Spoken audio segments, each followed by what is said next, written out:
Only blood family this year, Margaret announced, her voice dripping with satisfaction as she stood in my kitchen.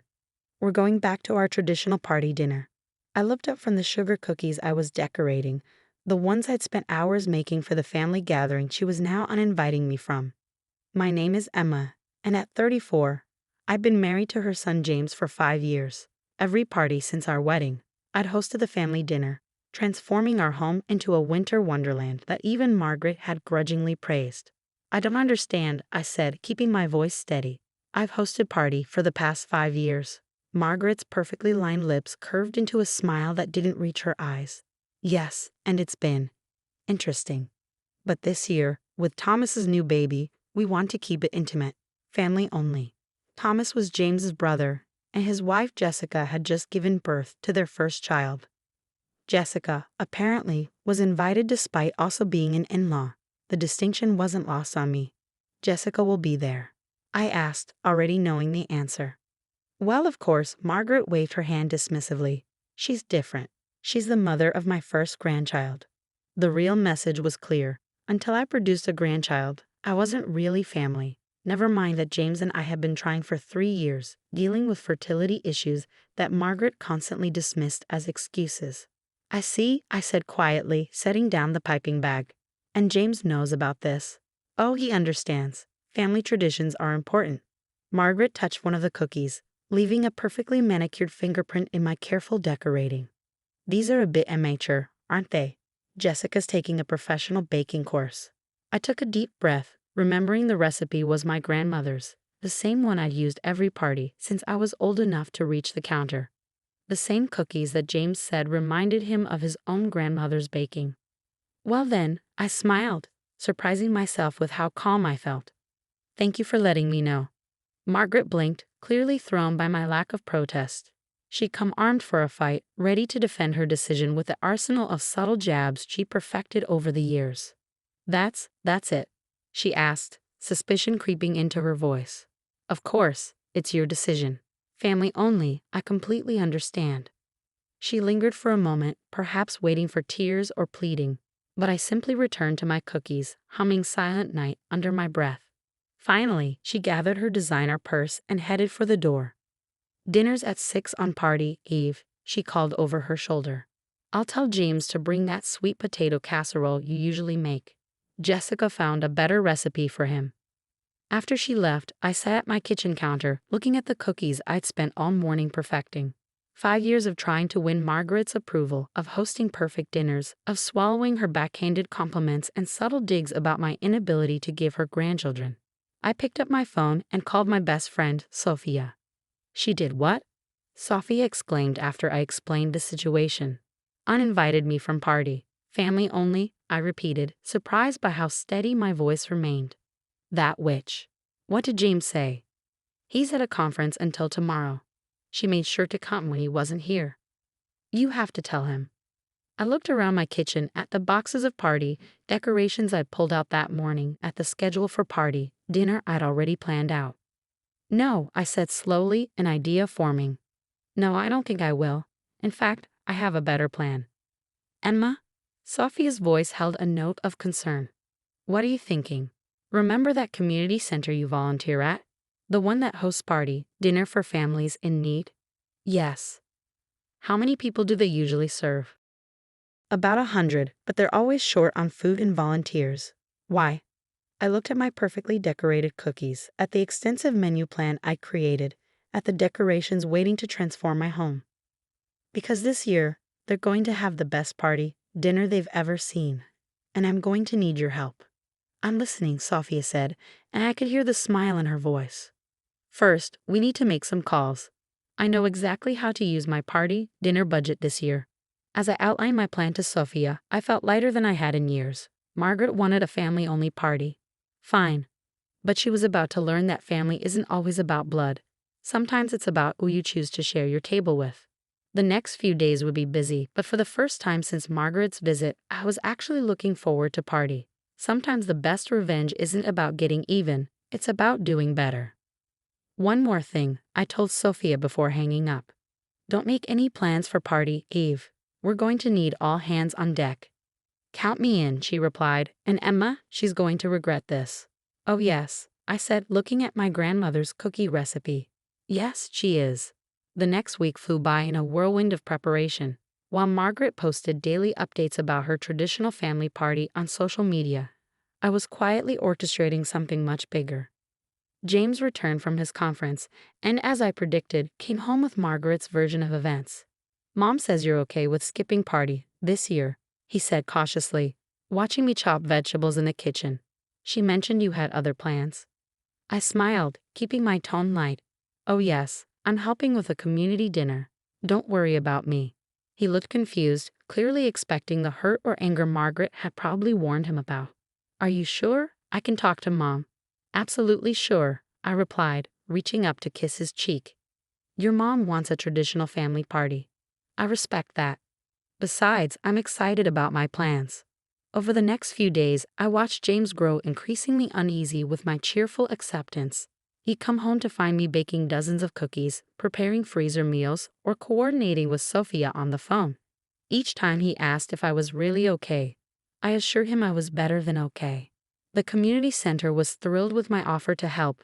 When I mentioned I'd be bringing enough food for 100 people, complete with decorations and gifts, the coordinator nearly cried. "We usually struggle to provide the basics," she explained. "This is like a party miracle." What Margaret didn't know was that I'd been saving all year for party dinner, planning to make it extra special. Now, instead of spending it on her ungrateful family, every penny would go toward making party memorable for people who would actually appreciate it. Sophia and I spent days transforming the community center. We hung twinkling lights, set up party trees, and created centerpieces for each table.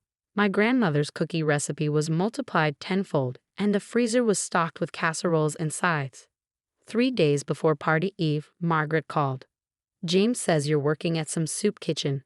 Her voice dripped with disdain. "Really, Emma, there's no need to be dramatic.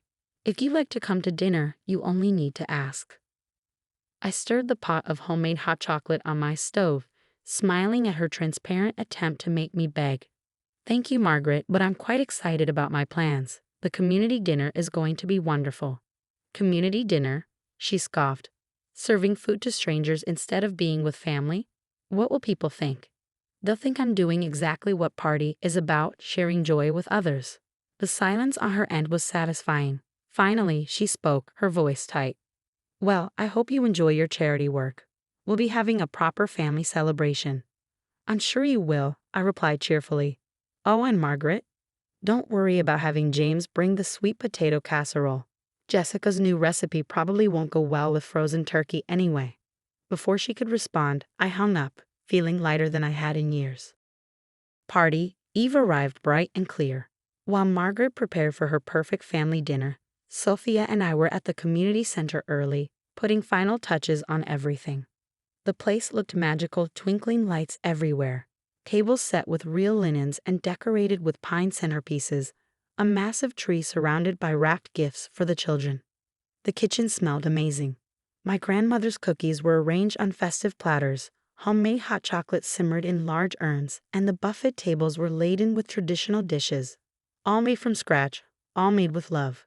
At 5:30, families started arriving. Their faces as they walked in, seeing the transformation, made every minute of preparation worth it. Children squealed at the sight of the tree and presents. Parents wiped away tears, thanking us over and over. "This is better than any restaurant," one mother whispered, holding her young daughter's hand. "We haven't had a real party dinner since." "Well, you're having one tonight." I smiled, handing her a plate. "Everything's homemade." By 6 o'clock, the place was full of laughter, conversation, and the kind of genuine joy that no proper family celebration could match. I was serving hot chocolate when my phone buzzed with a text from James. "Where are you?" "Mom's dinner is a disaster. Jessica's new recipe burned and the store-bought turkey is still frozen. Everyone's arguing." I looked around at the happy faces, at children decorating cookies at the craft tables Sophia had set up, at families enjoying a meal together without judgment or conditions. "I'm exactly where I need to be," I texted back, adding a photo of the beautifully decorated community center. "Having the best party eve of my life." My phone immediately lit up with calls from both James and Margaret. But I silenced it. They could wait. Right now, I had cookies to serve and carols to sing with my new extended family. One that didn't care about blood relations or grandchildren or perfect recipes. As I watched a young girl carefully decorate a cookie using my grandmother's recipe, I realized something important. Sometimes the family you choose is more precious than the family you're born into. And sometimes being excluded from one table leads you to build a bigger, better one of your own. The impact of that party Eve dinner rippled through our lives in unexpected ways.